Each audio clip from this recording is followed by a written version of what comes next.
নমস্কার বন্ধুরা, আমি মধুমিতা। আপনারা দেখছেন সবুজের সন্ধানে। বন্ধুরা, মালবেরি একটি অত্যন্ত উপকারী ফল এবং সেই ফলের গাছ যদি দ্রুত আপনি তৈরি করতে চান তাহলে টুক করে কোথাও থেকে একটি ডাল জোগাড় করে নিন। বন্ধুরা, আমি অবাক। আমি আমার খুড়তুতো ভাইয়ের কাছ থেকে একটি ডাল নিয়ে এসেছিলাম। বন্ধুরা দেখুন, এই হচ্ছে আমার ডালের অংশ। আমি রুটিন হরমোন দিয়ে আমি এটি লাগিয়ে দিয়েছিলাম। দেখুন বন্ধুরা, আমার তাতে ফলও পর্যন্ত ধরে গেছে। দেখুন বন্ধুরা, এত দ্রুত ফল ধরে গেছে।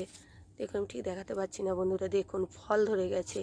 বন্ধুরা, মালবেরি খুব দ্রুত কিন্তু গ্রো হয়ে যায় এবং এই গাছে আপনি তাড়াতাড়ি ফল পেয়ে যান। এবং এই ডালগুলিকে আপনি যদি পিঞ্চিং করতে থাকেন তাহলে প্রচুর মালবেরি আপনি এ থেকে পেতে পারবেন।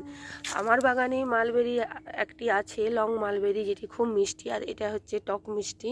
বন্ধুরা, এইরকম আপনারা গাছ লাগান, দেখবেন আপনার বাগানে ফল ফুলে